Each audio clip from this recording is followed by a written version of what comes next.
hope so. The level of opposition, though, that they're encountering week in, week out at this division, at this level, found their feet pretty quickly. Middlesbrough have been finding their form of late. Really impressive in front of goal in the last couple of games. Putting 5 past Luton Town last time out, 4-1 winners in their last away game at Queen's Park Rangers. They scored 3 and had to settle for a point actually in the previous away trip at Norwich City as well. The goals that they'd been struggling to score earlier in the season have been arriving recently for Borough. Only a matter of time, said Michael Carrick. And he's hoping that that international break hasn't disrupted Middlesbrough's momentum coming into this one.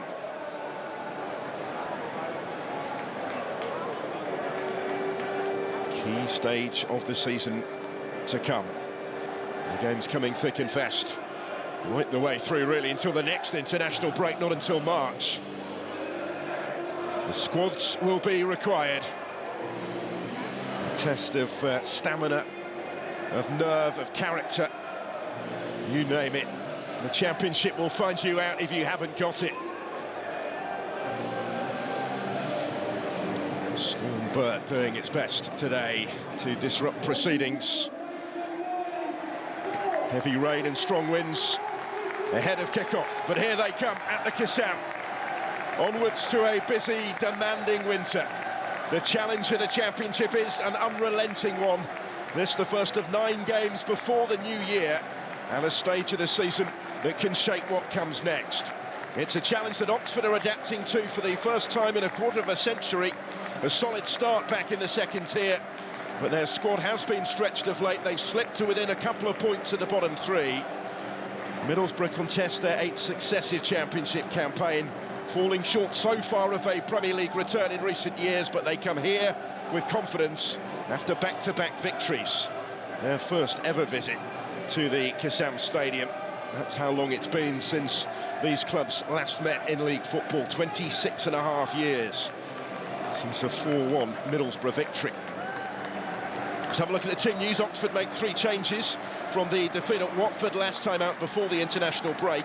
Notably, Cameron Brannigan is back, his first appearance since the win over Stoke in September, having missed 10 matches with a knee injury. He's in for Josh McEachran in midfield. Peter Kioso hasn't yet returned to training after an illness suffered on international duty, so there's just the second Championship start for Hideta Avest, whilst Mark Harris is preferred to Dane Scarlett up top. Matt Phillips and Przemysław Plakieta are back on the bench after lengthy injury absences. Middlesbrough-born Sol Bryn plays a league game for the club for the first time today, with regular goalkeeper Seny Dieng ruled out by illness. It's one of 4 changes to a winning team, with injuries sidelining first-choice pairing Aidan Morris and Hayden Hackney. So Danny Barlasser and captain Johnny Howson come in midfield. Neto Borges has recovered from illness, though. He's back in ahead of Anthony Dijksteel. Emmanuel Latte-Lat keeps his place in attack, with Tommy Conway again beginning from the bench.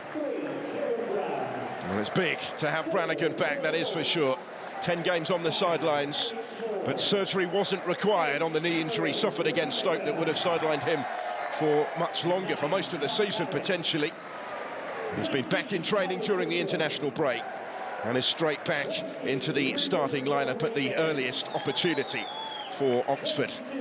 8th season at the club now for the former Liverpool midfielder. And a huge day for Middlesbrough-born Sol Bryn, getting the call to play a league game for his hometown team for the first time. With Seny Dieng ruled out by illness, missing out on his 30th birthday. So Bryn, who was on loan last season at Leyton Orient, comes into the team in the Championship. Josh Smith, today's referee, a 10th Championship game of his campaign, which has featured a couple in the Premier League as well. He is about to get the action underway.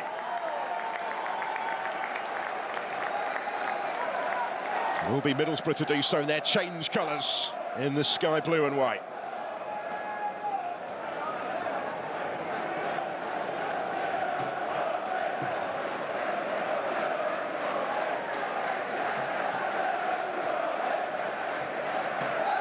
Kick-off at the Kassam. Oxford just above the drop zone, Middlesbrough only a place outside the playoffs, and yet there's only 7 points between these clubs, 15 games into this championship season. The start of another hectic run all the way through to the festive fixtures, with no breather from here, really. Both had a number of players away on international duty. Oxford had 7, absent with their countries. Middlesbrough had 8. Those that did remain have had a little bit of a much-needed breather, a chance to take stock of what has already been an eventful season, both here and on Teesside. Aspirations at either end of the table, really. Oxford prioritising safety in their first season back at this level in a quarter of a century. Middlesbrough with those promotion credentials that they aim to try and establish.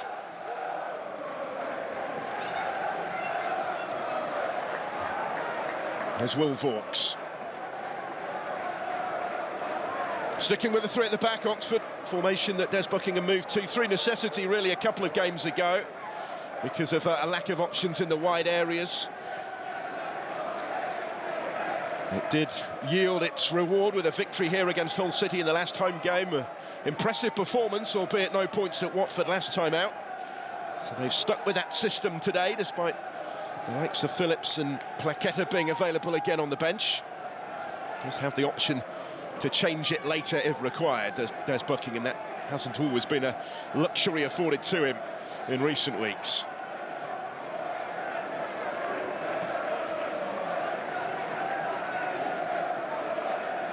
Middlesbrough not too interested in pressing too high just at the moment, so Moore and Cumming combined between themselves at the back.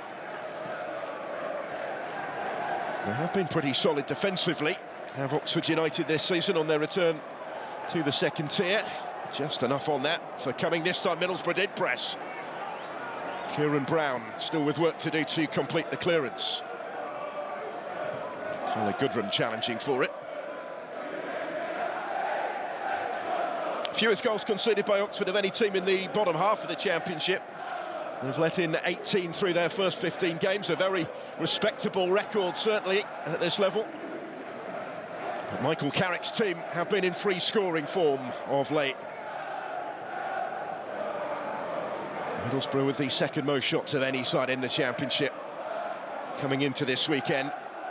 Oxford bottom in that particular statistic. Scored at least 4 in the last 2 games, Middlesbrough. They last managed to do that in 3 games in a row, back in 1947. It's the challenge to stop them today, taken up by Des Buckingham and his team, just over a year into the job now. What a job it's been as well for the boyhood Oxford fan.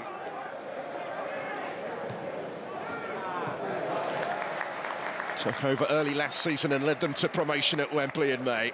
And they've been competing, certainly, against pretty much everybody that they faced in the championship so far this season. Very few have taken Oxford United apart. Luke Ayling waiting to take the throw for Middlesbrough. Back on his favoured right side today, with the return from illness of Neto Borges. Dyke still a deputised. Ayling had switched to left-back for the last game. An emphatic win against Luton Town. Matt Clark. Here is the returning Brazilian, Neto Borges.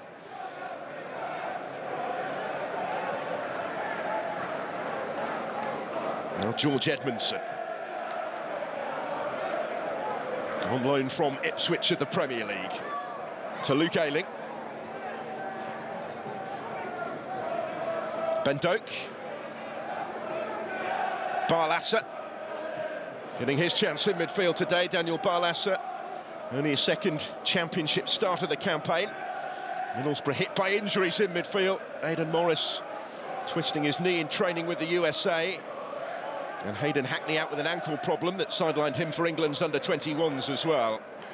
They were hopeful up until last night that he might be able to play today, but hasn't happened. They made the trip from Teesside at tea time yesterday, did Middlesbrough.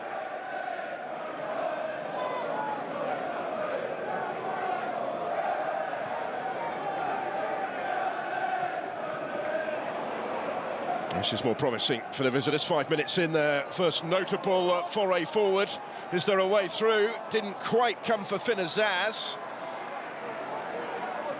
Bergzorg and Borges looking to combine. Oxford will be content enough with the concession only of the corner there. Delano Bergzorg scored his first couple of goals for the club last time out against Luton. Did really well here. It was a little unfortunate that nothing more came of it. Had the support of Neto Borges down that left-hand side.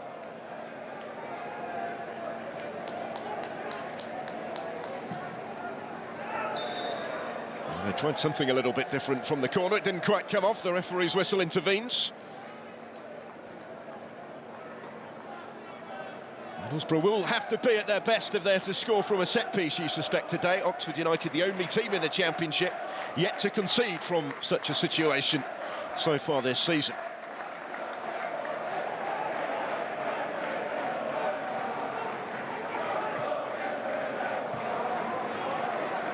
That was a little loose, forward by Finn Azaz towards Latte Lat. Got his goal on his return to the starting lineup against Luton to keep his place today, the inform Ivorian. Real competition for places in that free-scoring Middlesbrough attack. It hasn't always been a free-scoring Middlesbrough attack this season, but certainly in recent weeks they've taken big strides in the right direction. Desperate to maintain that momentum.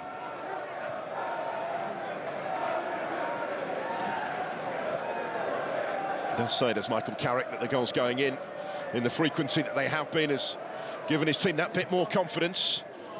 It's been a positive start from them. Here's Latte Lat, turning and spinning and shooting, but not scoring. Unable to get the better of Jamie Cumming with that effort. Looking for goal number 5 of his season. Deflected his way off the back of Brown, and he was sharply onto it. It was Middlesbrough's number 9. Scorer of 16 Championship goals last season. Clark will leave that one for his goalkeeper, Sol Bryn. He's playing at League One level. Like Oxford United, of course, last season. Bryn on loan at Leyton Orient. Forward here for Doak. Cummings come a long way, had to get there first and did. Decisive from the goalkeeper. And now a little bit of space here for Tyler Goodrum for Oxford.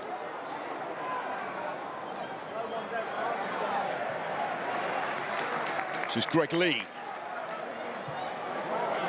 Decent ball whipped in by the Jamaican international. He might get another go yet. Lee underneath this one as well. Has done well to find Brannigan. He has a hit. It was awkward there for Bryn. All he could do to turn it behind. Cameron Brannigan looking to test out the debutant goalkeeper. Looking to mark his return from injury in some style. 13 goals he got in League One last season, did Brannigan, a key figure in that promotion-winning team. And he partially cleared here. Ruben Rodriguez forward, straight through to Bryn, who will release it quickly. He's looking for Latte Lat. Asking a lot of him, he nearly got there. Lively start to the game.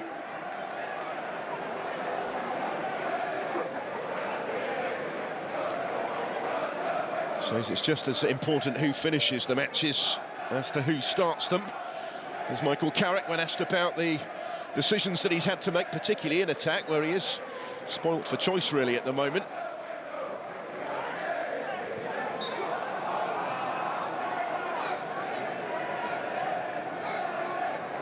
Mark Harris, like a number of the Middlesbrough attackers, was also on international duty, started both games for Wales in the Nations League. He was the Championship's Player of the Month in August when he scored in each of his first 4 league appearances, but he hasn't scored since, 11 without a goal now. But he's back in today ahead of Dane Scarlett in the starting lineup.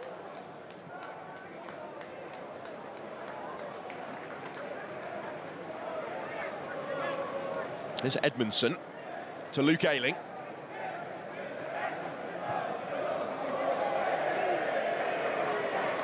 Has often captained the team recently.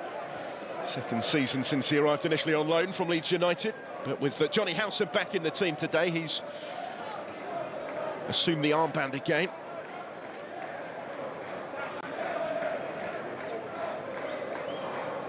Decent distance on the throw from Brown. Finazaz, part of the Republic of Ireland side, beaten by England at Wembley during the international break. Came off the bench in that 5-0 defeat. And he's been a creative force, certainly for Middlesbrough this season. In fact, nobody has more than his 5 championship assists going into this weekend. Now Will Vauxhall for Oxford United.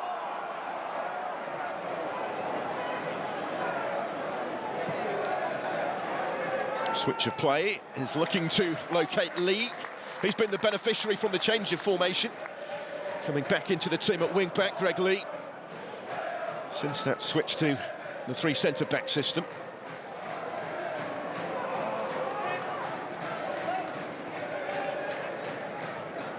Ailing back to Edmondson.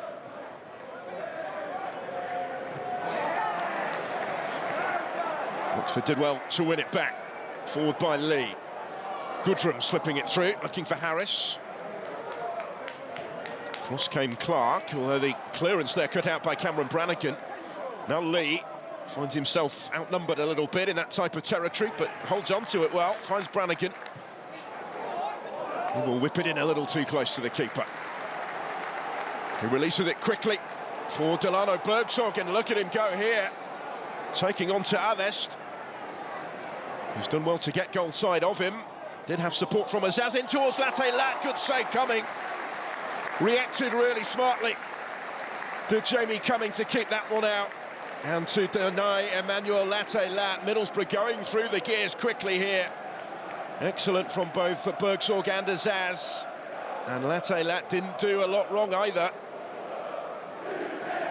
Excellent reactions from Jamie Cumming to get down smartly. Concede only the corner, which is in towards Clark. Greg Lee stooping to reach it first, was able to clear it as far as Bergsorg. There's Neto Borges for Borough.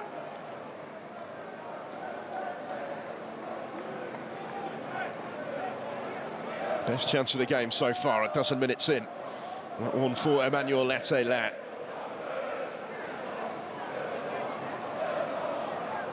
Scored in his last 2 games.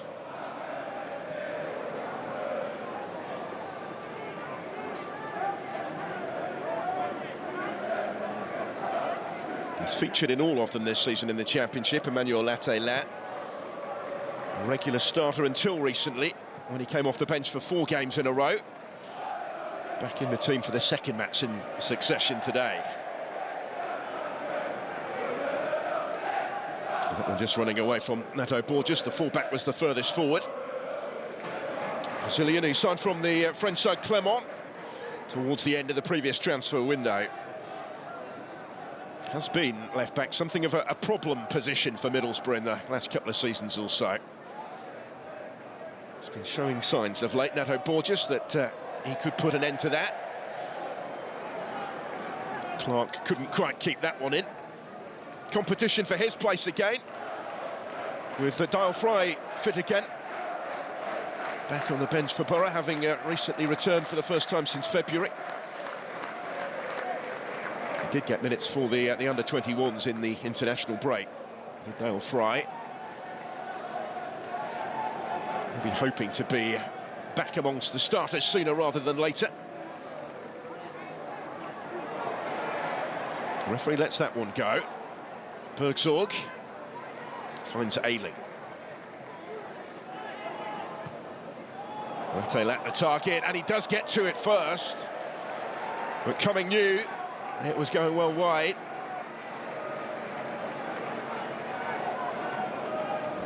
Highlights the danger though here. That ball over the top. Latte Lat had made the run, he just couldn't quite collect it in his stride, really. Neither quite one thing nor the other in the end. But a really promising position that he put himself in, that he was located in.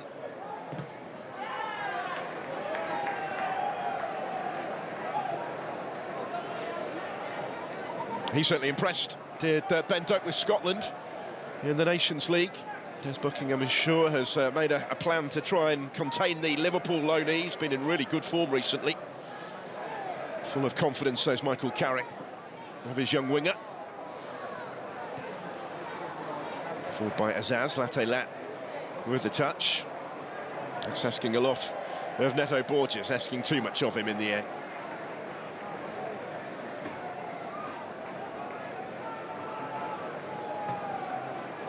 It's just that one game through illness. Buckingham delighted to have some key players back. Certainly Brannigan in the starting lineup, Matty Phillips in reserve as well. Been wary, he says, of asking the same group of players to play to their best levels as often as they've had to try and do recently. They did significantly strengthen the squad after promotion in the summer, bringing in 16 new players. But he didn't expect it to be quite as stretched the squad as it has been in recent weeks because of those early season injuries. Not too much in the early statistics. Middlesbrough just and only just edging the possession. They have carried the more frequent threat going forward so far.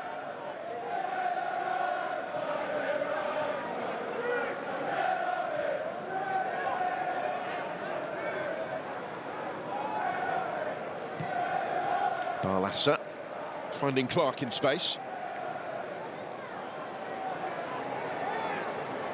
There's Johnny Howson. Only his second championship start of the season after a relatively recent return from injury. The club captain at the age of 36 now.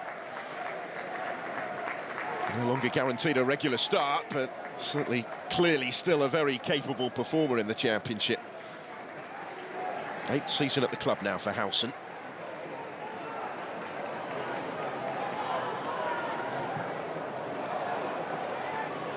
Back on the ball here, the skipper. This is Ayling. Wider is Doak to take on Greg Lee. Goodrum helping out his defender as well. Ayling and Doak combine once more. Barlassa. Nearly a couple of years now since he arrived from Rotherham. He's never been a regular, but he's certainly always been a valued and trusted member of Michael Carrick's squad. He's hoping perhaps that injury to Aidan Morris suffered with his country might open the door for a bit more regular game time in the weeks ahead. Could be out for a little while, could Morris, who'd started every game for Middlesbrough this season. He's actually stayed behind in the USA for a little bit of a break with his family. He'll be heading back to Teesside next week. Ben Doak on the ball for Middlesbrough. That spells danger for whoever he's up against, really. Doak doing really well to fizz in the cross. Looking for Lattelat in the middle. It was well defended. It had to be. He's so full of confidence right now.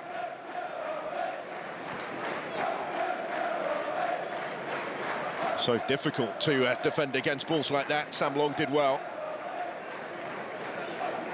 Awkward position that he found himself in, right in front of his own goal. Oxford's longest serving player, conceding the corner.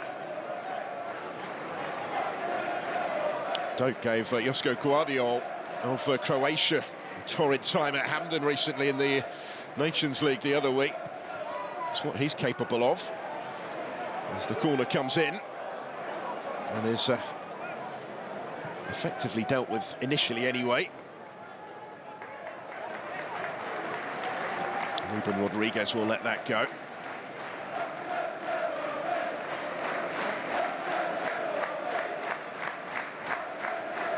Well, they've been strong at home, Oxford United so far. One half of their 8 home games, only lost the 1.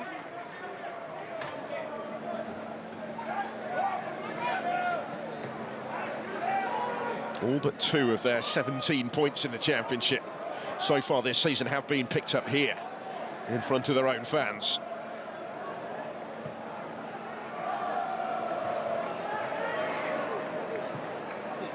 Tall order to keep that run going today against in-form opponents who've begun have Borough on the front foot in the first 20 minutes here.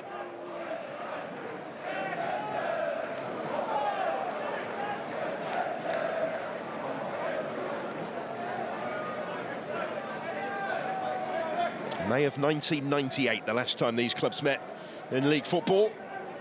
Middlesbrough 4-1 winners. First meeting at Oxford since 1997. That was 4-1 to Middlesbrough as well at the old Manor Ground. Chase on for Latte Lat.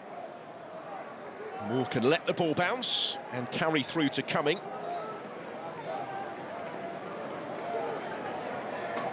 They did play more recently in the FA Cup, 5th round tie actually in 2017 at the Riverside. Middlesbrough 3-2 winners. They've won the club's last 4 encounters. They're unbeaten actually in the last 9, dating back to February of 1990.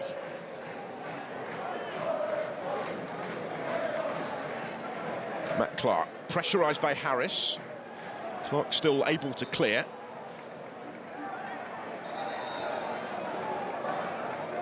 Lat frustrated. It's going to be pulled all the way back up to the other end of the pitch for the throw.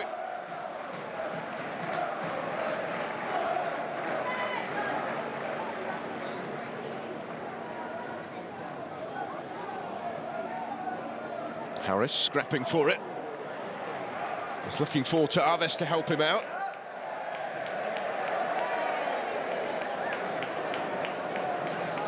And his second championship start for header Taaves, the summer signing from Utrecht in the Eredivisie, and he actually scored on the first one. Last home game here against Hull City. Throw will be taken by Vaux. We know what that usually means. He can get really decent distance on these, can Will Vaux, the summer signing from Sheffield Wednesday. Directly into the danger area it goes. And off the head of Matt Clark and behind for the corner.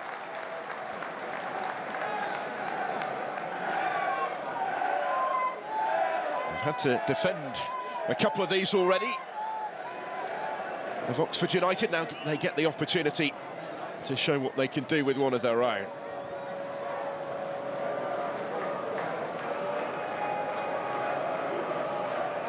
Plenty to aim at as well.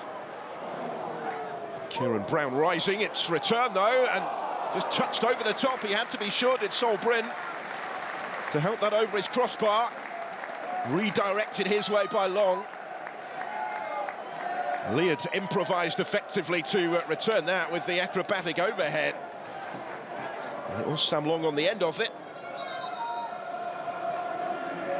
Bryn reacting smartly. Certainly couldn't take the chance that it might have been clearing his crossbar anyway.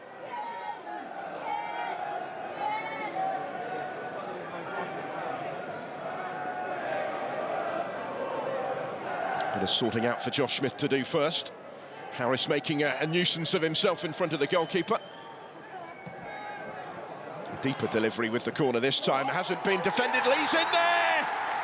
And Oxford United lead! Greg Lee the first to react and to thump in the finish.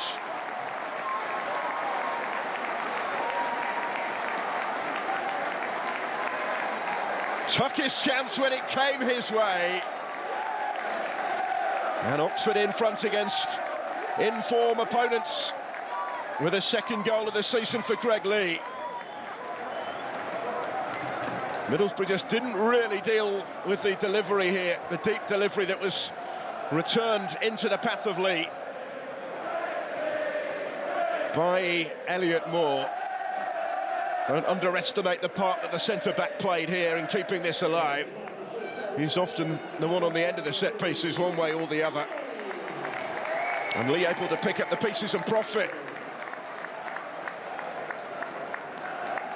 Back from a lengthy trip on international duty, was part of Steve McLaren's Jamaica squad, beaten by the USA, Mauricio Pochettino's USA, home and away in the CONCACAF Nations League quarter-final. But he's returned to his club to come up with a crucial contribution here. Scored in the home win against Preston on the final day of the opening month of the season. And he's got himself another one on his third straight start.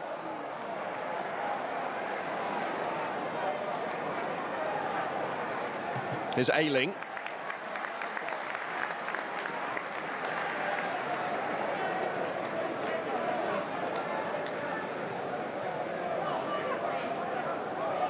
Started the first leg of that quarter-final tie. Diddley against the USA, came off the bench in the 4-2 second leg defeat on Monday. He found himself in the right place here for Oxford United.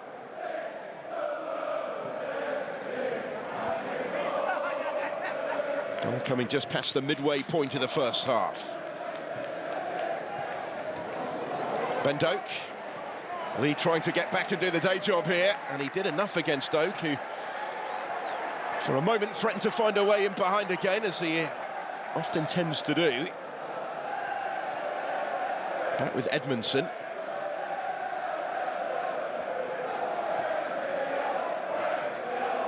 Here's Ayling. One of Middlesbrough got by way of response here. Free kick's gone Oxford's way. He was a little frustrated, Finazaz, that he didn't get one first, but has then committed the foul himself. And Kieran Brown.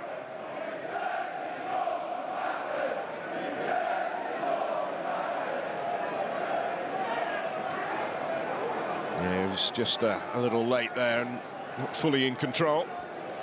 Having lost out initially against Cameron Brannigan, and the yellow card is out for Finazaz. Caution for his part in that. The Republic of Ireland international is the first to have his name taken by Josh Smith today.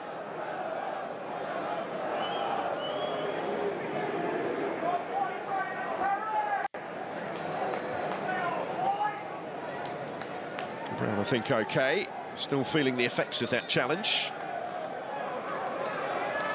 Another who was on international duty. Speaks volumes, doesn't it, that Oxford United had 7 players away with their countries. Brown with Northern Ireland, for whom he won his 23rd cap during the conclusion of the Nations League group stage.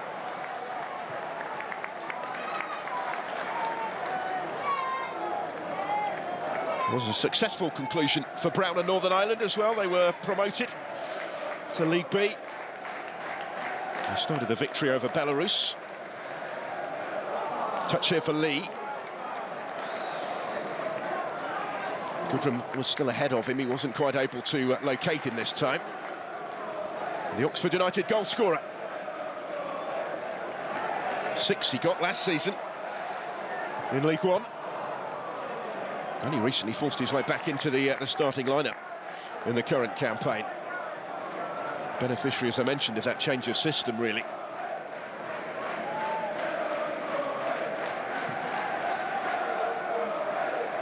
And since the goal, Oxford have grown in confidence, I think. They've got themselves a free kick here. Greg Lee again at the centre of the story, fouled by Ayling. Free kick is in a useful position just in from the touchline.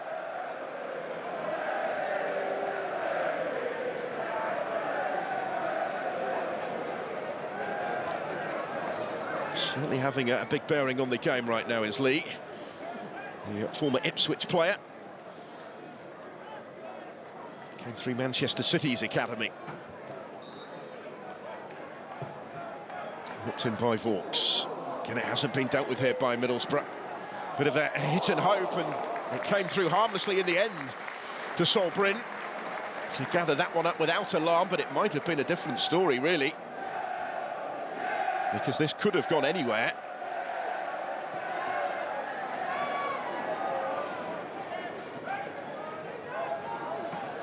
Bryn beaten on his championship debut. Ben Doak goes down, having just got in front of Goodrum. They want to take it quickly. Barlas was denied the opportunity to do that. Oxford need to stay switched on here, though. Ben Doak taking on Lee. Clark scampering after it. This is Howson.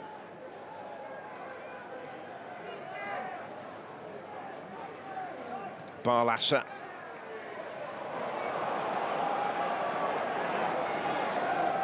Possession presented back to Middlesbrough, a little too cheaply for the home fans' liking on that occasion.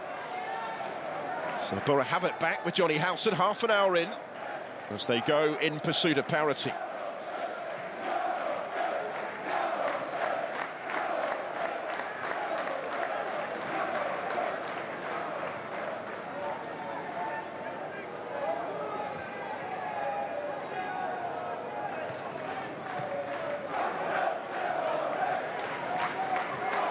Barlassa finding Ayling. Further forward is Doak. Still with Ben Doak, he's done brilliantly again. He is the chief danger. We suspected as much going into the game, and it's certainly the way that it's unfolded in this opening half an hour or so. Middlesbrough's major threat being provided by the Liverpool loanee, only turned 19 this month. In a rich vein of form right now. Michael Carrick admitted as much, but still says they have to be careful with him. To be able to manage his minutes a little bit, ensure that he can get through the entirety of the campaign playing at the level that he's reached right now.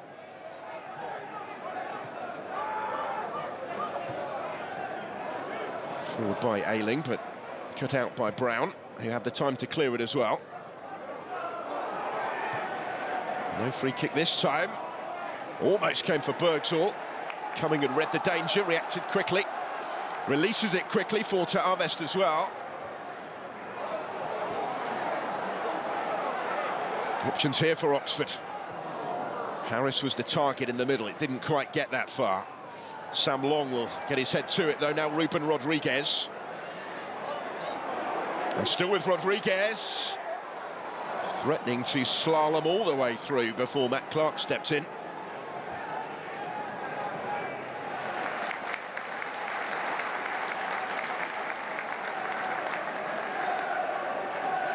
Tough test this for Middlesbrough.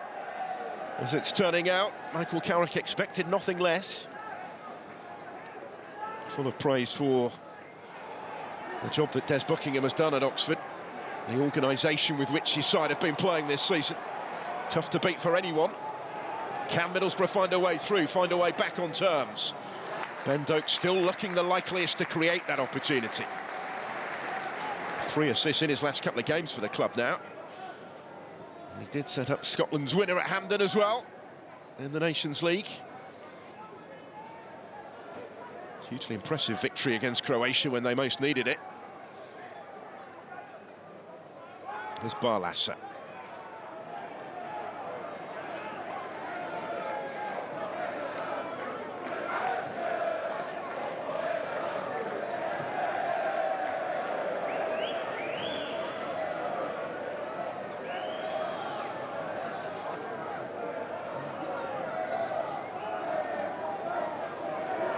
Double Barlassa again. Not quite for Middlesbrough, though, in that part of the pitch so far. Plenty of attacking talent they have in there, capable of coming up with the quality required, but so far their threat has been thwarted.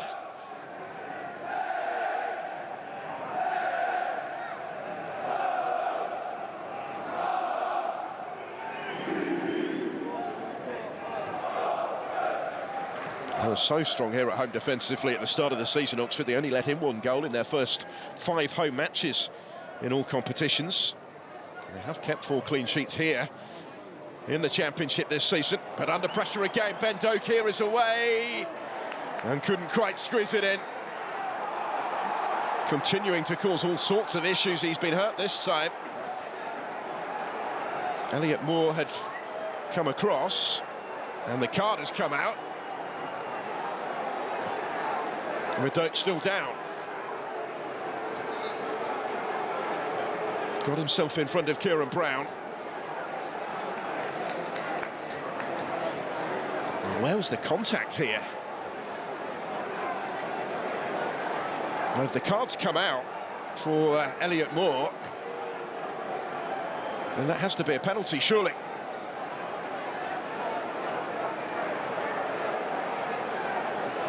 Did he need to commit to that? It's been given.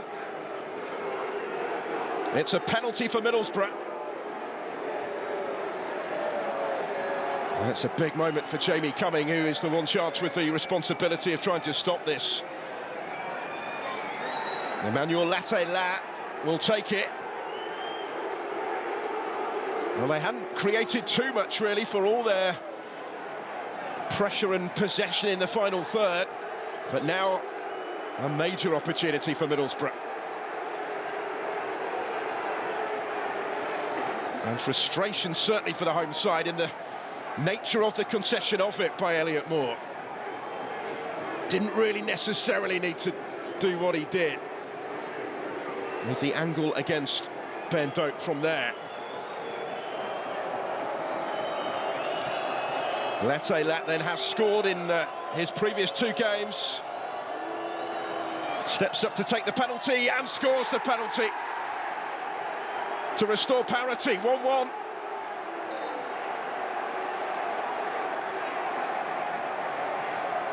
The Teessiders back on terms. 5th goal of the season for their number 9, 3-3 now for Latte-Lat. Wasn't right in the corner, but it didn't need to be. Jamie Cumming went the wrong way. And it's all square at the Kassam Stadium.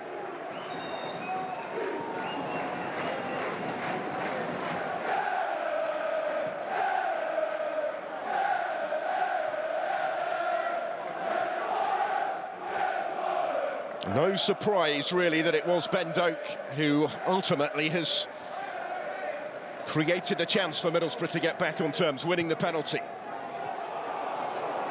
Latte-Lat, who scored it, is on the end of this one as well. Still with Latte-Lat, he did have Doak in support. He was trying to squeeze it through to him. Middlesbrough attempting now to turn it around in its entirety.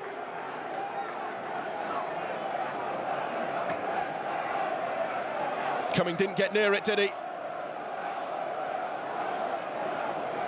Latte-Lat getting the better of the mind games, maybe, from the penalty spot. Converting calmly and confidently.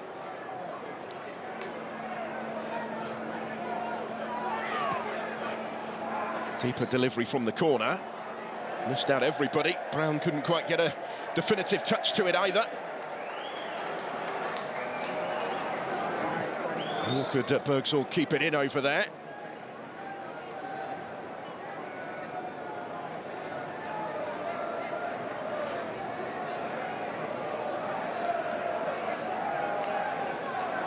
Sam Long to take the throw. Oxford have to try and do it all over again.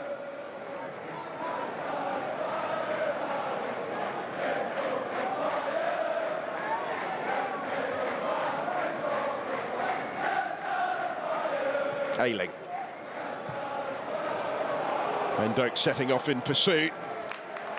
Jamie Cumming got there first, having made his mind up early. Good job he did, as it turned out.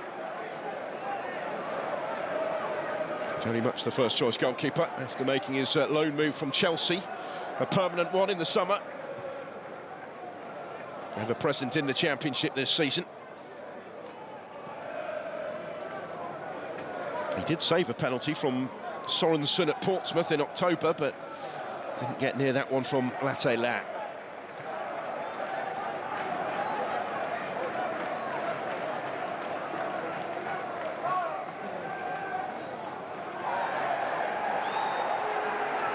Middlesbrough on top now, heading towards the final 5 of the first half.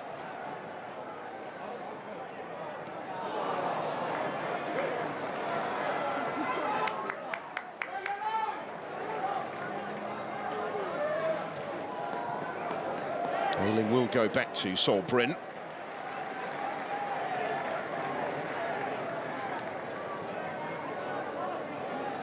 Goalkeeper did play a couple of EFL Cup ties for Middlesbrough earlier in the season.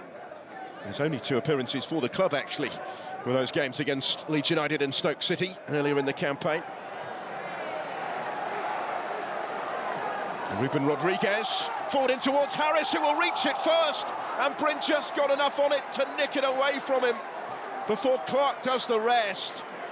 And Mark Harris works out just how he hasn't restored the Oxford lead from here.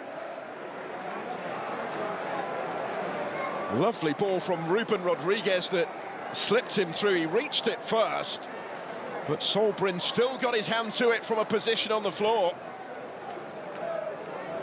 No margin for error at all for the goalkeeper. But he got it right, helped out by Clark. Harris has it back and does get his shot away, but it's a little bit more routine for Bryn, who's been kept busy right now. Up against Mark Harris, whose wait to end this recent goal drought goes on. Must have thought this was his moment. Two chances for him in quick succession.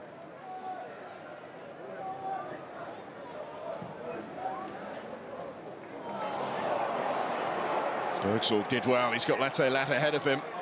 Doak on the other side. This is Emmanuel Latte-Lat. Bergsall could continue his run. Azaz was in there as well. Back with Latte-Lat. Finn Azaz scores! Squeezes it in and turns the game on its head before half-time. Finn Azaz picks his spot for Middlesbrough, who'd equalised from the spot not long before. And this game takes a dramatic twist before half-time. Borough back from behind to lead. The goals keep coming for Michael Carrick's team. Jamie coming just deceived, couldn't quite get down quickly enough. He did get a hand to it, but not strong enough to keep it out. It came through the legs of a defender as well, I think, in front of him. That maybe made it that much more difficult for the goalkeeper, unsighted him a little bit. Through the legs of Elliot Moore, and in from Finn Azaz. His fourth championship goal of the season.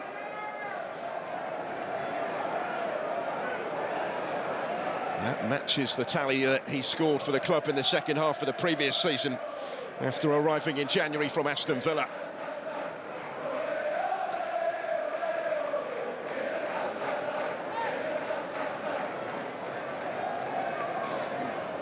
A little bit of sorting out for the referee to do in a situation to keep an eye on before Oxford United get the game underway again. Trying to clear their heads, moping, after conceding twice in the space of 5 minutes. To see their lead lost and overturned. And now they are the ones that have to do this the hard way. And it came so soon after that super save from Solbryn. And it looked for all the world as if Mark Harris was about to put Des Buckingham's team 2-1 up. Now it's Middlesbrough who hold that advantage.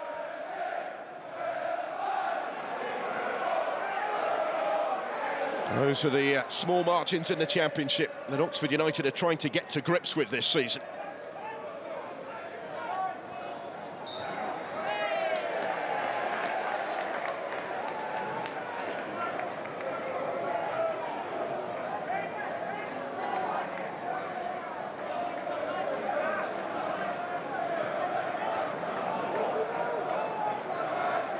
Certainly been Middlesbrough's equals for much of the game, the home side.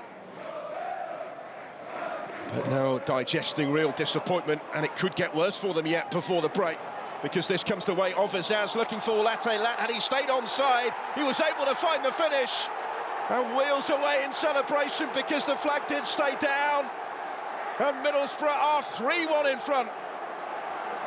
The second goal of the game for Emmanuel Latte-Lat.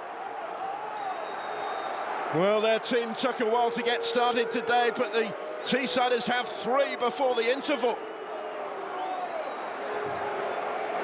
This came after Oxford surrendered possession in dangerous territory, and he was onside. The assistant referee right in line with that. Good call. Good finish from Latte-Lat. Played on, I think, by Sam Long. Well, 4-1 winners at Queen's Park Rangers, 5-1 winners at home to Luton coming into this. Those free-scoring victories on the other side of the international break. They've got 3 in the first half at the Kassam Stadium. And they're not done yet before the break.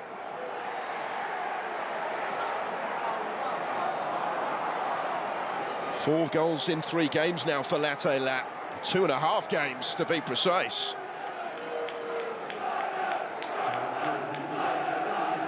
In fact, even less than that when you consider that he scored at Queen's Park Rangers just 7 minutes after coming off the bench as a late substitute. He is hot right now, as are Middlesbrough.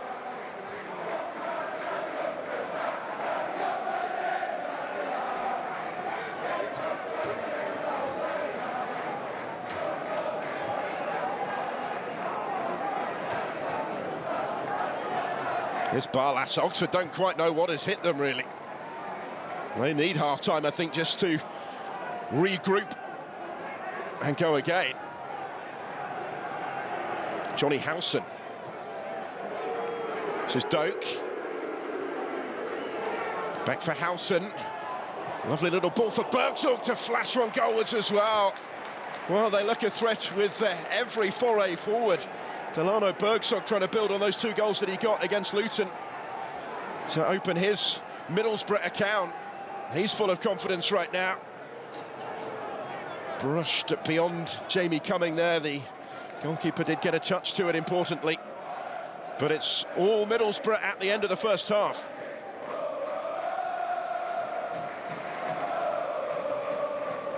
Making their quality count.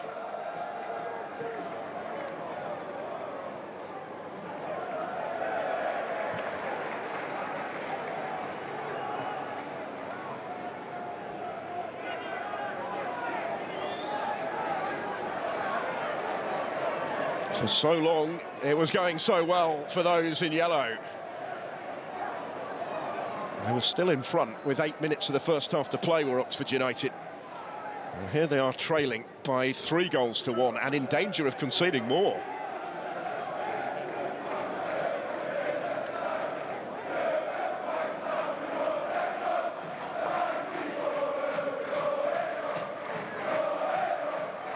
Middlesbrough firmly on course for a 3rd straight win in the Championship. They'd only won one of the previous 5 before those victories against Queen's Park Rangers and Luton.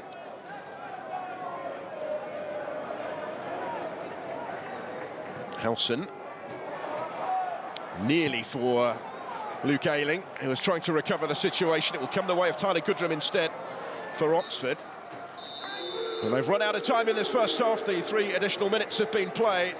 And Oxford, who led for so long, are trailing by a couple at the interval, improbably. 3 goals for Middlesbrough scored in the space of 8 minutes, 2 of them by Emmanuel Latte Lat. And this is the one that has given Borough a little bit of breathing space, staying onside with his run in between the Oxford defence to find the finish. A close call, but from what we've seen, a correct call. Adding to his tally, having levelled it up for Middlesbrough from the penalty spot just a few minutes earlier. It's the major moment, isn't it? Finn Azaz had also scored to put Middlesbrough in front in between the 2 goals from Latte Lat. All that after Greg Lee had put Oxford in front, but at the interval they trail. It's Oxford United 1, Middlesbrough 3.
Welcome back then, almost set for the start of the second half at the Kassam Stadium. Greg Lee had given Oxford United the lead in that first period, but what a response from Middlesbrough, scoring 3 in the space of 8 minutes just before the interval to put themselves firmly in command and on course as it stands to move up into a playoff position this afternoon. So what the second half has in store. Big challenge laid down to Oxford United, who are about to get the game back underway again. They needed that interval really to clear their heads, you suspect.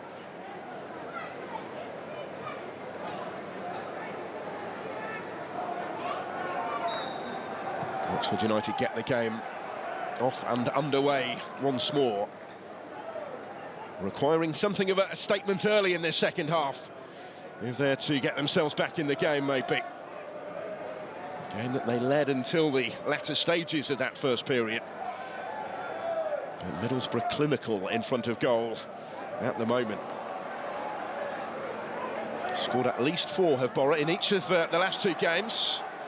They will sense the chance to do so for 3 in a row for the first time since November of 1947. He's 1 goal away from equalling that feat, Michael Carrick's team. And it wouldn't be a surprise given how they finished the first half were they to do so. But here come Oxford with Ruben Rodriguez. And Oxford minds, I'm sure, during that half-time interval would have been taken back to the big chance that Mark Harris had at 1-1 to restore their advantage. Denied brilliantly by Sol Bryn. And just moments later, it was Middlesbrough who were 2-1 in front. Able to build on that further before the break, maybe decisively.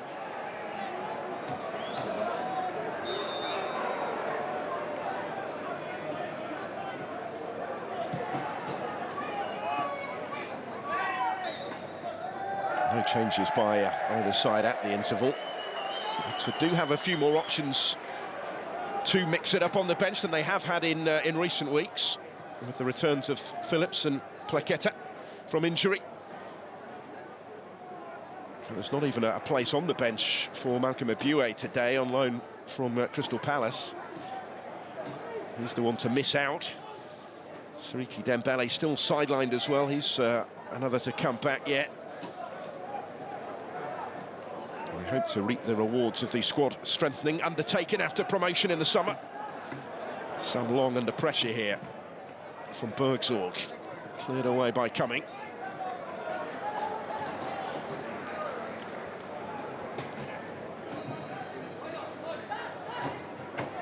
Well, just to put into context, Middlesbrough scoring those 3 goals in 8 minutes late in the half. Oxford had only conceded 5 at home in their 8 previous games here in the EFL Championship so far this season.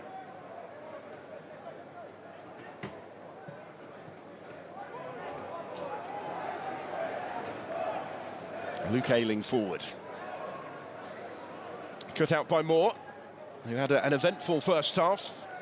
Provided the assist for the Oxford goal and then was cautioned in conceding the penalty.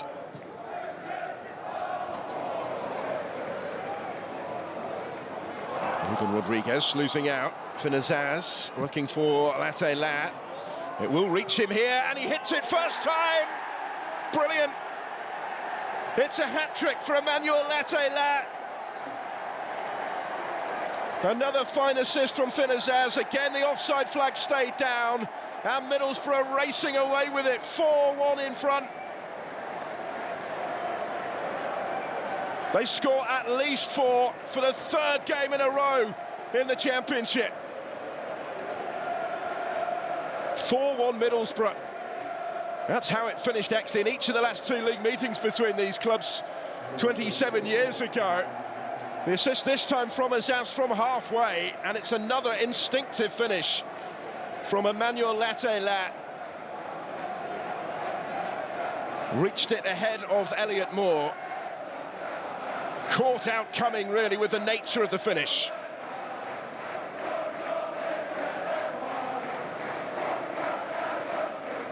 Oh, what an astonishing turnaround.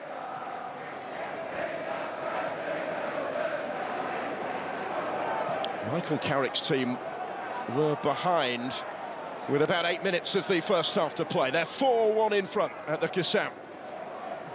And Matchday has a hat-trick.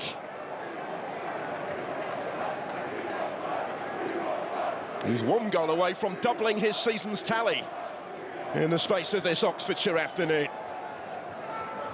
Incredible.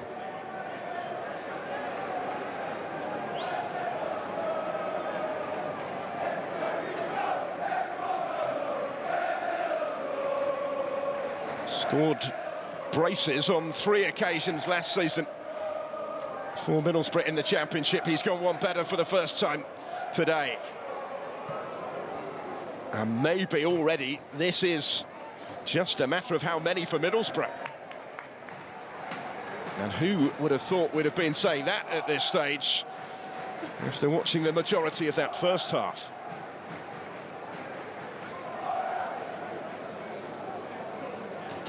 Matchday previous hat-trick came for St Gallen in the Swiss Super League at Sion in a 7-2 win a couple of years ago. Have Oxford got anything by way of response here? Ruben Rodriguez, dispossessed. Bergsog on the move through the middle this time. Cumming came and got there first. The rain coming down even heavier now. Oxford United in the centre of a storm, effectively, in every sense. And heading surely for a second home defeat of the season. There's Buckingham waiting to get Dane Scarlett on. The Spurs striker will be summoned shortly as a sub, it would seem. Lee, in the meantime, threading it forward for his side. They do have plenty in the penalty area here. Tyler Goodrum looking for a little bit of room. In by Brown. Harris was in there. Whistle has gone. To Oxford's obvious frustration. Will be a double change. Harris will make way for Dane Scarlett up top. They've tended to rotate that role between them as the starting centre forward in recent weeks. And Przemysław Plakieta, the Polish international, will make his comeback from injury. He's been out since August. Scarlett, a goal scorer for England's under-21s in the Netherlands in the week.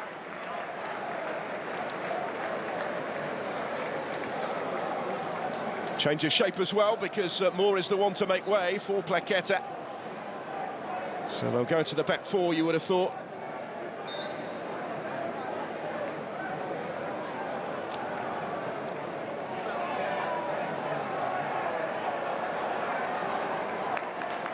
Big ask, though, for Oxford United to even set about restoring a degree of respectability, really. That's the first task for them from here.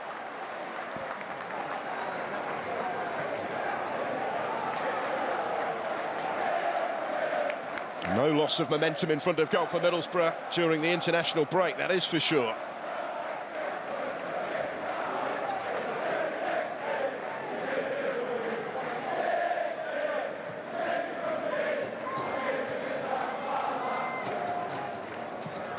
The goals are flying in. 4 at Queen's Park Rangers, 5 against Luton, 4 already at Oxford. With the possibility certainly of more to come, given the way this is going.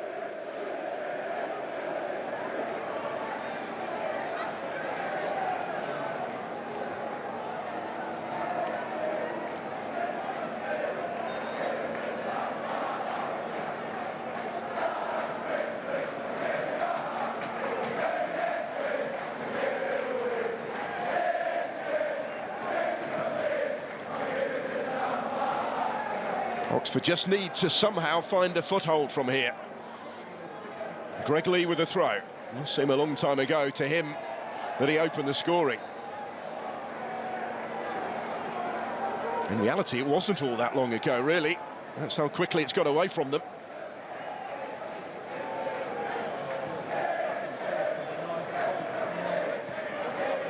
There's a lead that they held for less than a quarter of an hour, having gone in front just past the midway point of the first half.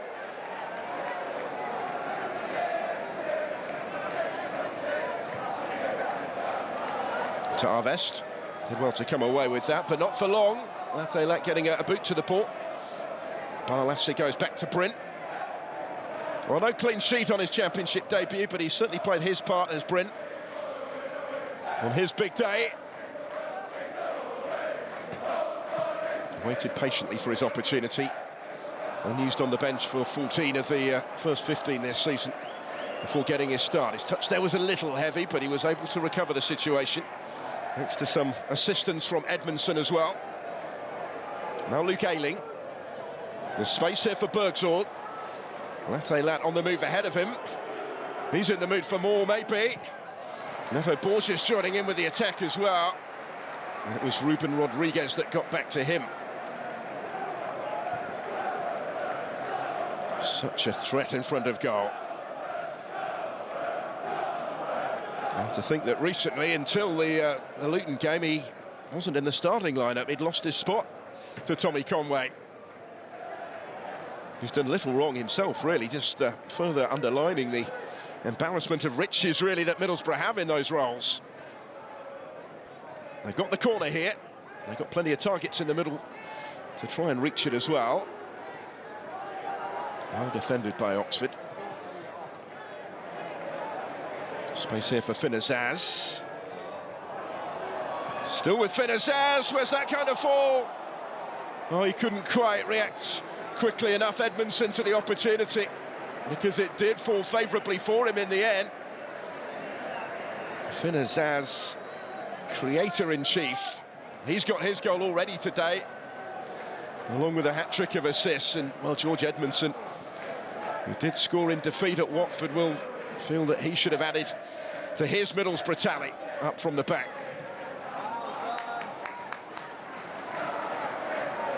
Might not matter too much for Middlesbrough in the circumstances.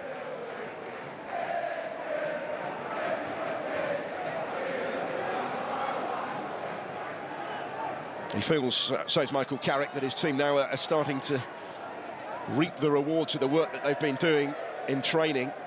Some of the ideas that they've been working on are starting now to pay dividends out on the pitch. He insisted he always believed it would only be a matter of time. They can't stop scoring just at the moment. Wolfhawks here will take the long throw for Oxford. A long way back for them. Flicked on awkwardly, but Bergzorg was there to get the touch to it. Now Matchday leading the counter-attack. He was trying to find Ben Doak. The pass wasn't played with the requisite precision, though.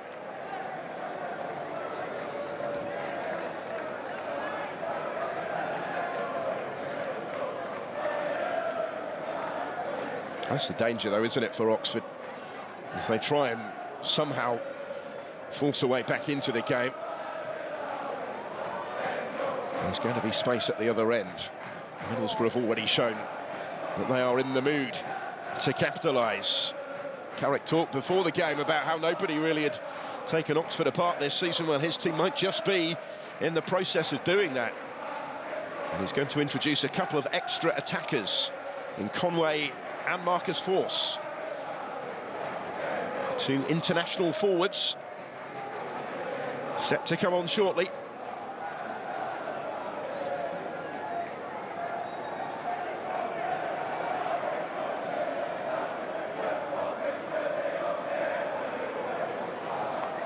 Here's Scarlett, his first real involvement. He has 3 goals so far, does Scarlett, since signing from Spurs on loan.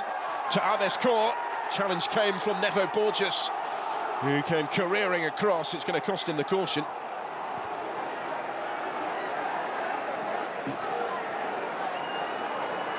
The Dutchman still down, and understandably after that.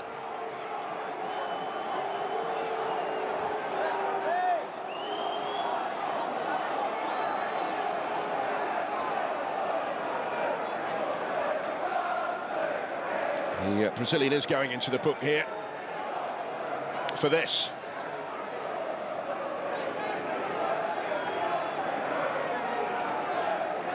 Genuine attempt to win the ball, I think, by the looks of it, but just a little missed time.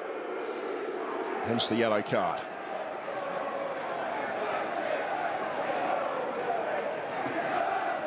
So Alves deputising today for Peter Kioso, who made his senior international debut, Kioso, for the Democratic Republic of Congo during Africa Cup of Nations qualifying in the international window, but he was taken off at half-time of that game, suffering with illness, and he hasn't yet returned to Oxford training, which is why he wasn't considered today. To Alves okay after winning the free kick. Oxford looking for options here, almost an hour in. Whipped in threateningly by Will Vaux. And it was an awkward one. Scarlett was trying to get there. Importantly, Clark did. Vital touch, wasn't it, off the head of Matt Clark? Away from immediate danger.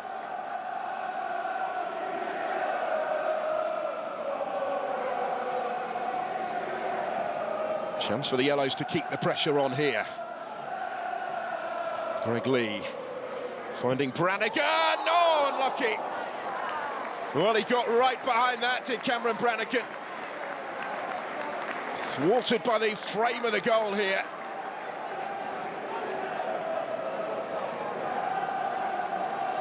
Courtesy of a touch from Sol Bryn as well. In goes the corner. Ruben Rodriguez trying to attack it. Brown was up from the back in there as well. Not quite happening for Oxford, but this is better. And there has been a response from the home side in the last few minutes. Well, that's part is played. What a part it's been. He will come off, so will Ben Doak, and this is the sign from Michael Carrick, I think, that he feels the job is done, really. Attention may be switching to a home game with Blackburn Rovers on Wednesday with these changes. But such are the options that he has. He's not necessarily weakening his side by bringing on Conway and Marcus Forss. Conway much more of a regular recently than the Finnish international, making only a third appearance of the championship season, all off the bench. The first since the middle of October. Conway much more of a regular recently.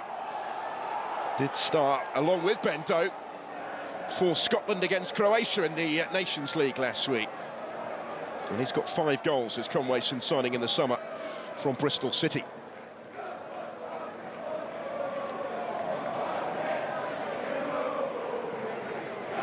Oxford will be relieved, though, to see the back of Emmanuel Lat, but the damage really has been done.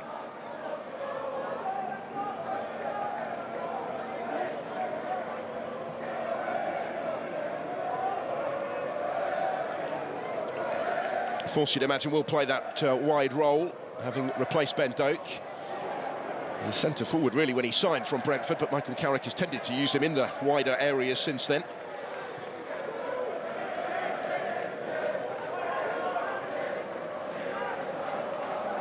Twisting and turning.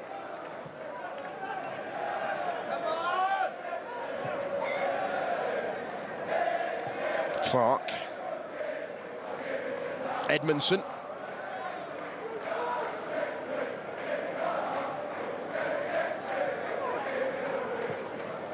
Johnny Howson, not quite as intended, it was just behind Marcus Forss, who has taken up that Ben Doak role on the right. Cameron Brannigan's taken over the captain's armband after the substitution of Moore. Let's have another look at how close he came here. It's a brilliant save, actually, from Bryn. Onto the bar. Left the boot of Brannigan with real venom. Matty Phillips back from injury as well, he's on. In the latest Oxford change here. He's been out since the end of August, having only joined in the summer from West Bromwich Albion, where he spent a successful 8 seasons. He's on in place of Ruben Rodriguez.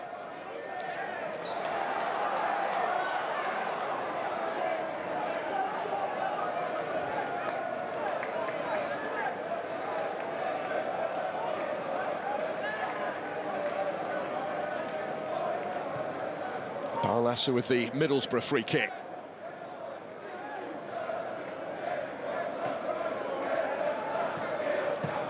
Certainly a bonus for Oxford to have Phillips fit again. His experience could be key.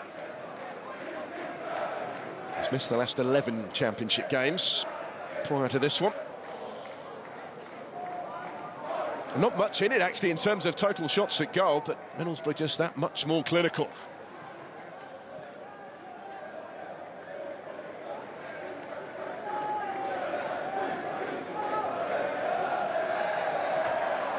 That will be a free kick. Referee Smith had a decent view of it.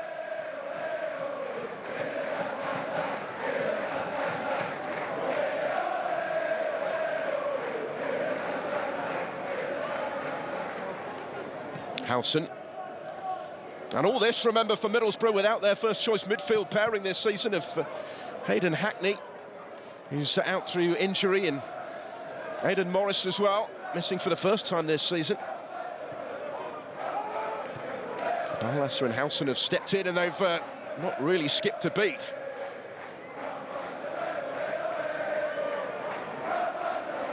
Just enough on that, back for Bryn.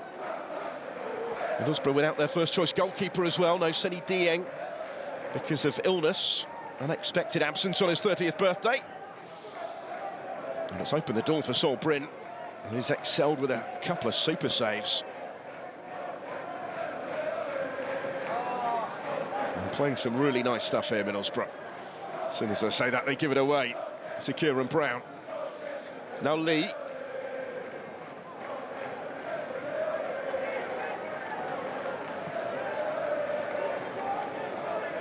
There's Phillips.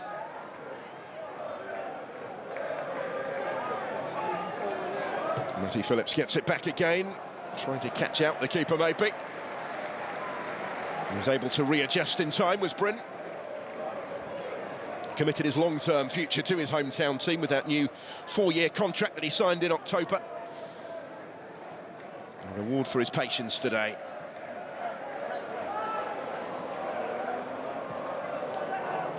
And the form that he showed, Dieng might have a battle to get his position back. Certainly staking a claim, isn't he, Bryn? There's Howson. Finazaz, full of confidence right now. Back from Marcus Forsberg, Azaz with the improvisation, which goes unrewarded this time. That's not often been the case today.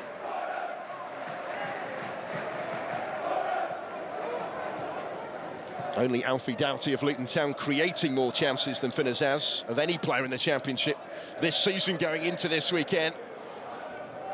Azaz with a joint most assists. He's now out on his own in that particular statistic.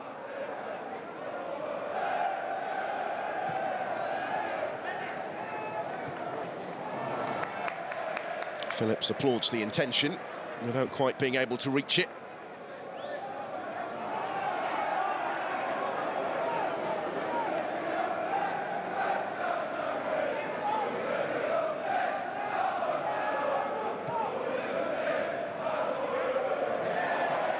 Neto Borges losing out there to Tyler Goodrum.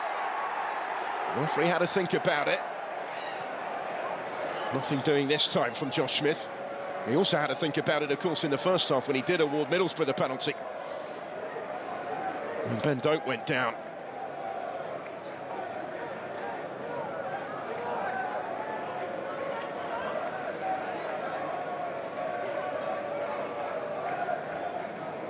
A couple of decisions that Oxford were seemingly unhappy with in that first half, but we've had the benefit of the replays to suggest the officials got them right, it would appear.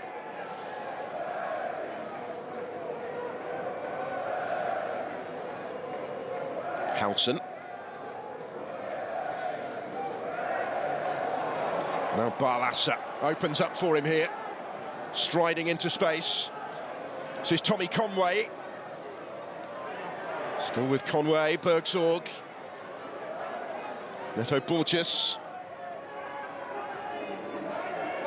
Conway. Well, they can afford to be patient and probing, can't they, Middlesbrough? Inside the game's closing quarter now, before looking to play that final pass.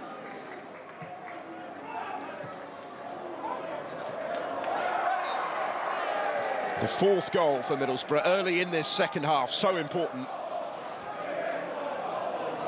It really did have the feeling at that stage that it was out of reach for Oxford United. Had they got the game's next goal, got back within one, this second half could have been an entirely different proposition for his team.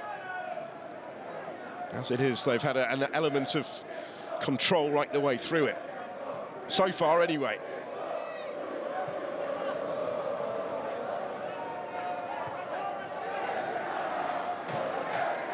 Long goes back to Cumming.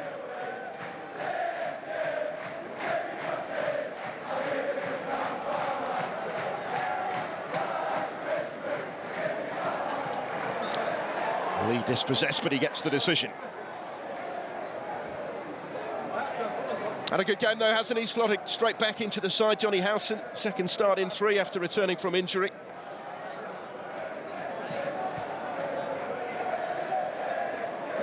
Remains to be seen exactly how long both Morris and Hackney will be missing. As I say, they were hopeful that Hayden Hackney might have been able to play today. They were assessing his ankle injury in training yesterday, which would suggest it might not be a long-term absence from the team.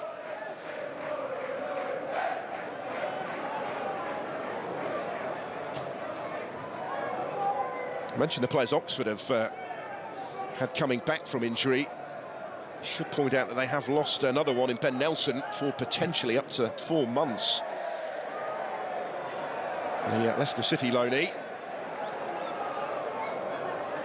Bryn in the end is happy to leave that one for Clark to clear.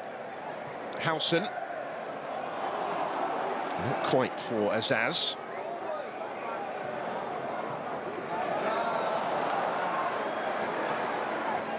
Here's Scarlett. Has a go! Dane Scarlett gets one back for Oxford.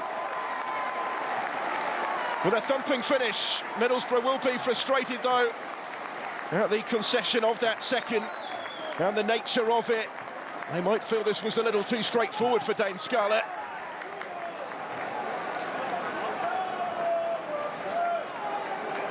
Saul Bryn's made a couple of super saves on his championship debut, but he'll be disappointed that that one evaded him. Again, not helped by it going through the legs of a defender in front of him, as was the case for Cumming at the other end. They brought on Idris El Mazouni in the immediate aftermath of Oxford.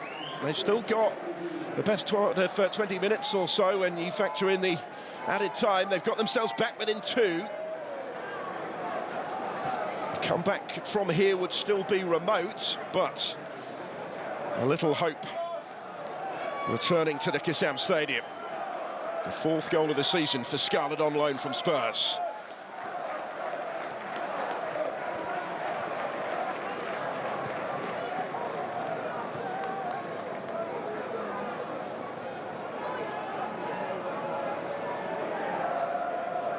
If they could back it up swiftly, then we've got a game on. And it goes again awkwardly. That didn't actually miss by much in the end. McEachran on for Brannigan, by the way, just clearing that up, another Oxford change.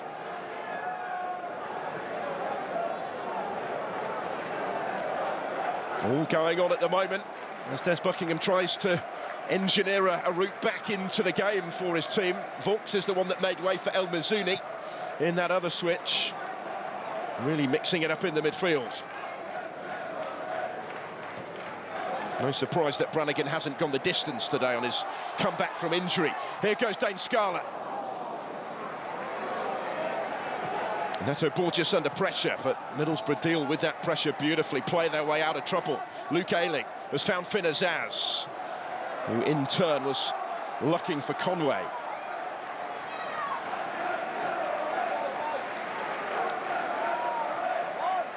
Oxford fans finding their voices again now, bit of belief back, both in the stands and on the pitch.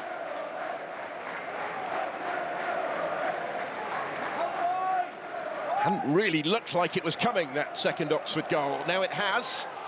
It's given them a little bit of a platform potentially to push on from in pursuit of a route back.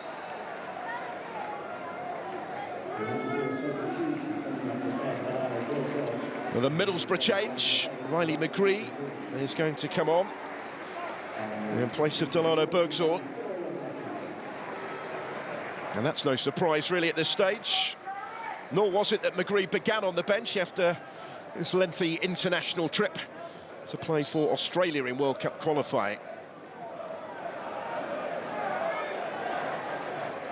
It's a familiar sight to see him on the Borough bench in the first game back after the international break because of the amount of travelling that he has to do. But he will still have a part to play in the closing stages here. As Middlesbrough advance with Conway. Finazaz, and still, oh, unlucky. So close.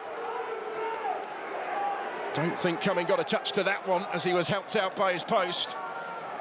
Finazaz looking to settle it for sure. Looking for his second goal of the game.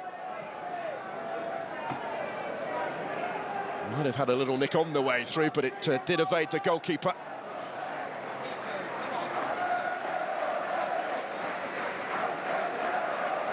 Wonderful flair for the neutral today, certainly. Oxford have lost this in dangerous territory again.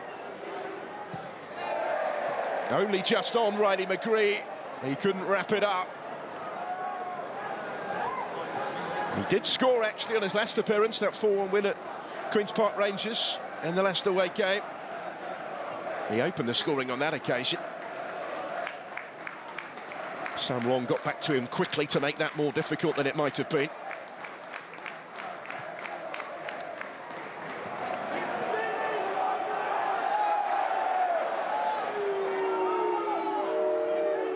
That will be the Middlesbrough ball that Nato Borges was hoping for.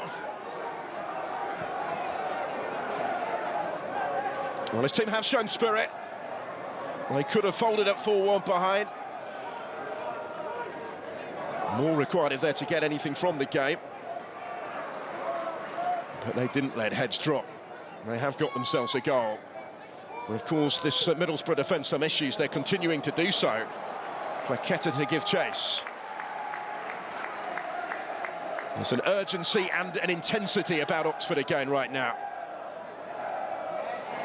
Here's Lee, who started the scoring today. El Mizzouni! Heart-in-mouth moment for Middlesbrough there. Idris El Mizzouni only just on, setting his sights. And had this one gone in, the grandstand finish was on.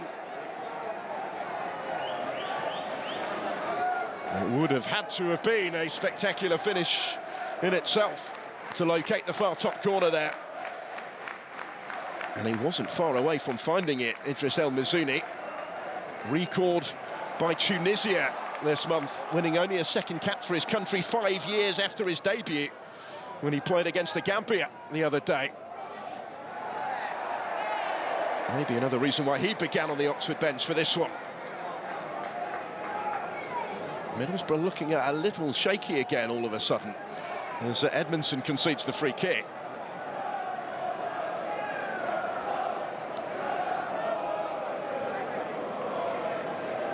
Taken short this time by McEachran, another of the subs. Plaqueta.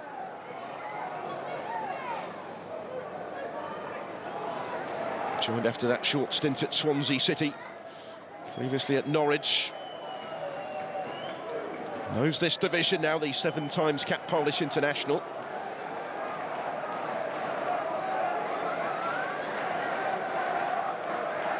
Mike Phillips, no sooner had he signed in the summer and begun to establish himself in the side, he picked up that untimely injury. They both returned together today, operating on either side of the field for Oxford now. Going in search of an unlikely route back into this game.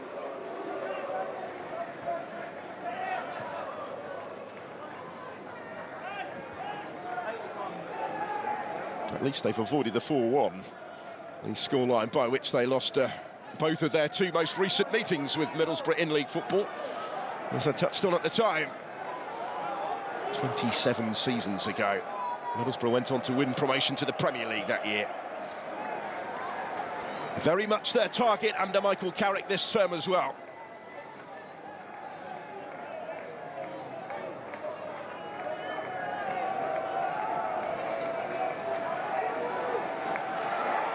It's not quite been the second half they would have envisaged when Matchday completed his hat-trick and extended their lead. Just 4 minutes into this second half. Oxford have rallied since then. Middlesbrough won't mind too much if it stays like this. And they could still profit here. McGree to Conway. And still brilliant. Tommy Conway does extend the Middlesbrough lead. 5-2 now. The Scot off the subs bench to surely settle the issue. Well, he was denied a spot in the starting lineup by the form of Emmanuel Lat, who showed why with a hat-trick. But after taking his place in the latter stages, Conway's joined him on the score sheet here. And took it really well, all his own work in that part of the pitch. And squeezing the shot out of the reach of JB Cumming. McGree played his part, but Conway still had it all on and finds the finish. 6th goal of his first season at the club, capping quite a week for Tommy Conway. Started for Scotland as they beat Croatia in the Nations League. And now off the bench to make it 5. Middlesbrough score 5 for the second game in succession. And Oxford now have conceded as many goals this afternoon as they have here at home in the EFL Championship all season.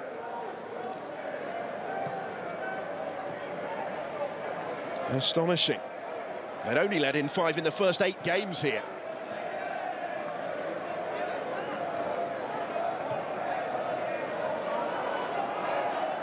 So Arvest on the charge.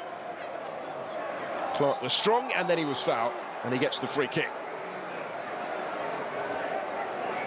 And just as Oxford United were hinting at a potential unlikely comeback, Middlesbrough respond, and surely it looks beyond them now.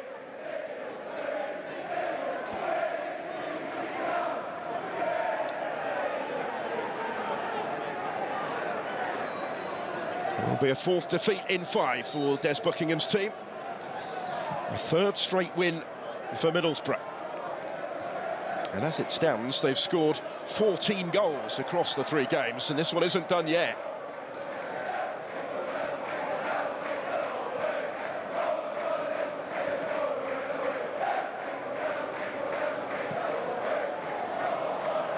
Bit of space here for Neto Borges, brings it down beautifully, and then delivers dangerously as well. Leads clearance only as far as his ass! It's another one! Middlesbrough hit Oxford for 6. And Finn Azaz with his 2nd of a super afternoon for the Borough.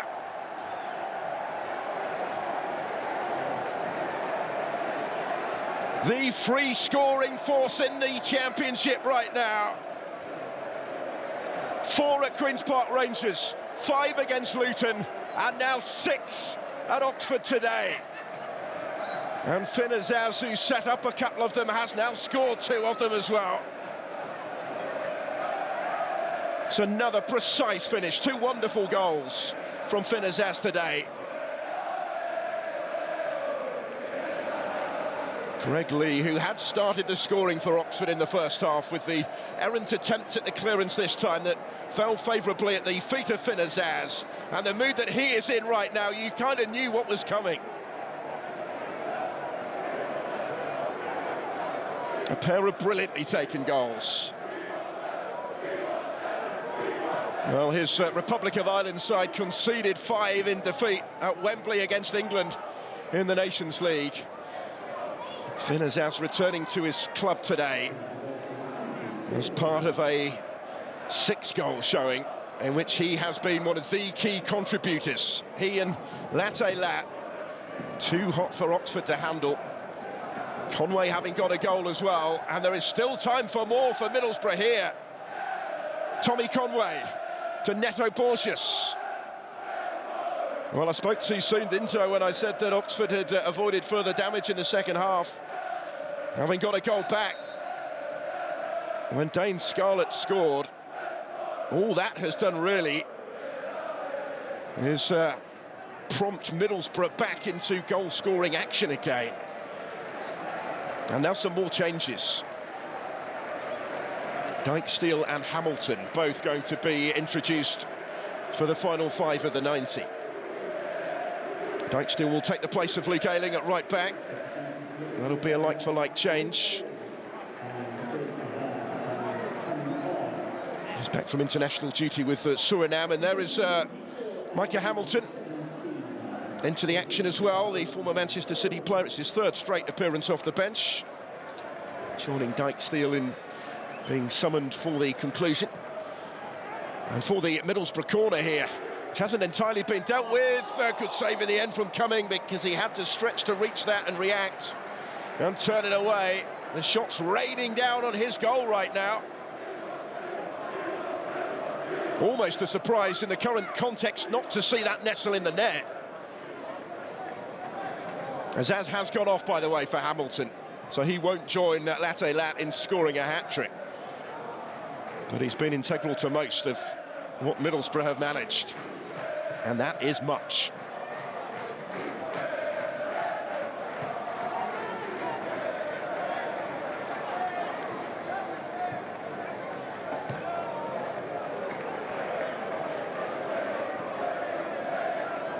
McGree wider. Dijksteel straight into it.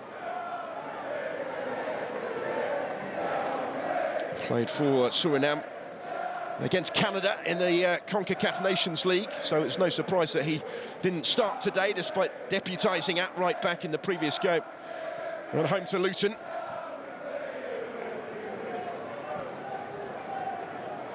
The availability again of Neto Borges meant that was always a straightforward and widely predicted change made by Michael Carrick, but he's on now, and he's scampering off in pursuit of this one as well. Did well to reach it, as did Alves to turn it away under pressure.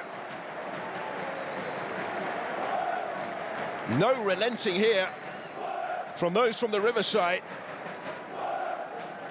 Middlesbrough are far from finished, ruthlessly attempting to pile on the punishment late in the game. And it goes once more. Touch for Marcus Forss. He will get another opportunity, maybe. Now Hamilton trying to get in on the act as well.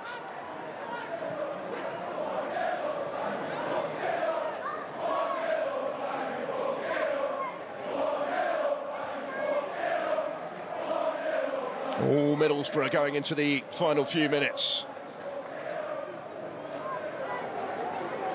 Just briefly when Scarlett scored and got it back to 4-2, there was a glimmer of hope for the home side. Very swiftly extinguished.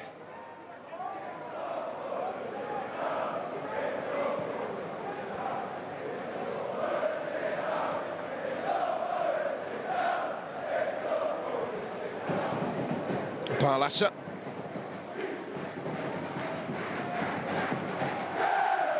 To link there with Neto Borges. Edmondson just keeps getting better and better for Borough in front of goal, doesn't it? And that might continue in the closing moments here. They've got plenty forward in support of the latest attack. Neto Borges with the touch. Space on the ball for Barlassa. Now for Hamilton. Neto Borges. We want 7 is the cry from the near 1,500 travelling fans, revelling in this. Neto Borges with the ball in.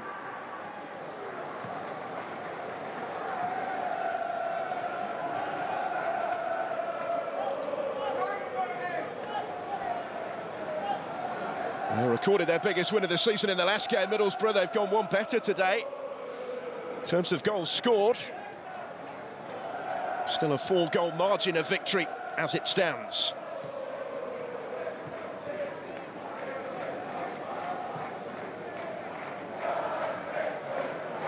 Dijksteel. This is McGree. He's found a little pocket of space, which didn't last long. Back with Barlassa, though.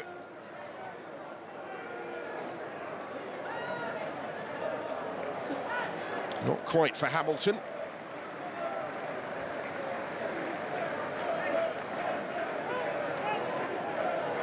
A Middlesbrough team without Morris, without Hackney, without Dieng, without Van den Berg.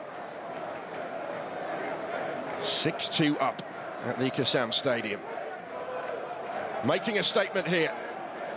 Advancing once more with Dijksteel.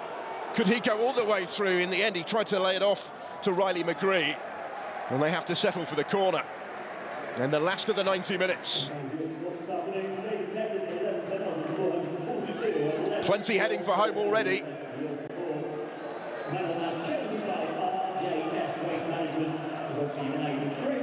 As we move into additional time with this Middlesbrough corner to come.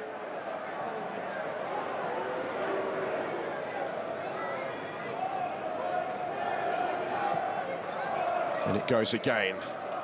4 of those additional minutes, by the way.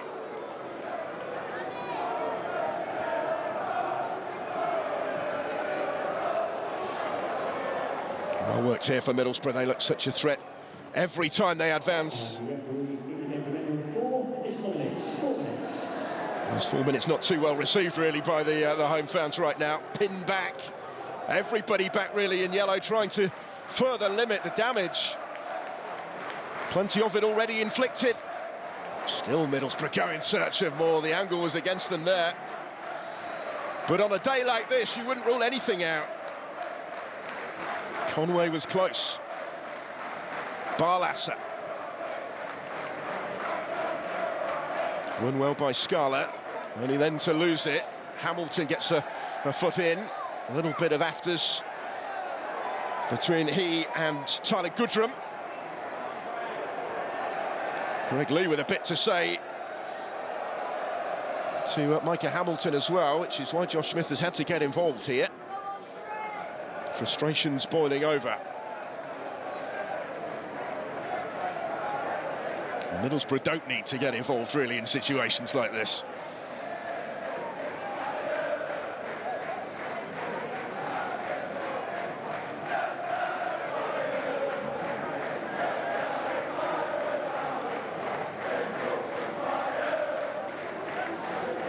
Still plenty forward for the Middlesbrough free kick at this late stage. Just taken short by Barlasser. Dijksteel. Here's Edmondson. It's all being played in the Oxford half at the end.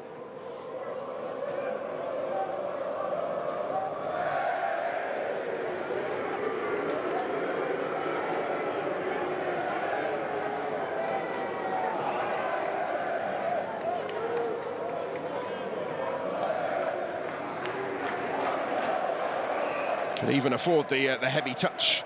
Bryn at the back. It could yet still come back to cost Middlesbrough. Referees let that go because Scarlett had it. And he did have Phillips in the middle, couldn't quite find him. That one was of Middlesbrough's own making, really. No surprise, I guess, at this stage, that concentration just slipping a little bit from a position of such strength.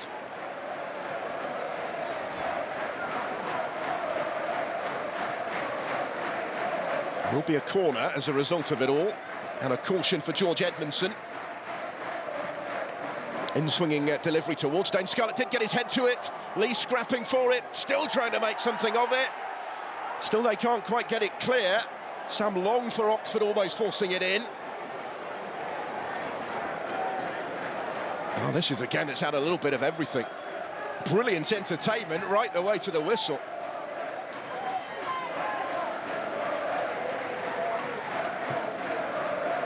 Forward by Kieran Brown. Can Oxford have the final say in the scoring? Nearly. Very nearly. Tyler Goodrum's effort. A valiant one it was as well, but I think Bryn had it covered and knew that he wasn't going to be required there. Although it didn't miss his post by much. It was the last kick of the contest. Quite some statement this from Michael Carrick's Middlesbrough, who win in the Championship for the 3rd game in a row, scoring 4 and then 5, and today they've scored the 6.